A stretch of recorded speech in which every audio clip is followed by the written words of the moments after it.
Vote చోరీ అని పదే పదే విమర్శలు చేస్తున్నటువంటి కాంగ్రెస్ కావచ్చు, నాయకులు కావచ్చు. అసలు ఓటు చోరీ మొదలుపెట్టిందే కాంగ్రెస్ పార్టీ. స్వతంత్రం వచ్చిన తర్వాత ప్రధాని ఎవరు అవ్వాలి అనే విషయంలో పోటీ జరిగినప్పుడు సర్దార్ వల్లభాయ్ పటేల్ గారికి 28 ఓట్లు వచ్చాయి. నెహ్రూకి కేవలం 2 అంటే 2 ఓట్లు వచ్చాయి. కానీ నెహ్రూ ప్రధాని అయ్యాడు.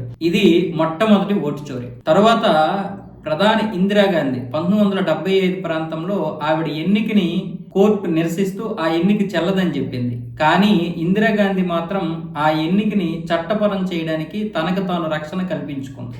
అది రెండో ఓటు చోరీ. ఆ తర్వాత 1980లో సోనియా గాంధీకి పౌరసత్వం రాకముందే ఓటు హక్కు కల్పించారు.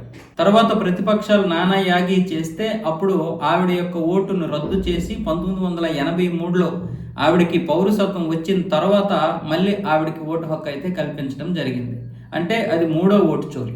ఇన్ని ఓటు చోరీలు చేసినటువంటి కాంగ్రెస్ పార్టీ ఇప్పుడు ఓటు చోరీ గురించి, ఈవీఎంల గురించి మాట్లాడుతుంది. ఎవరైనా ఒక విలేకరి సరైనటువంటి ప్రశ్న వేస్తే ఆ విలేకరి వచ్చేసి భాజపా ఏజెంట్ అంటున్నారు.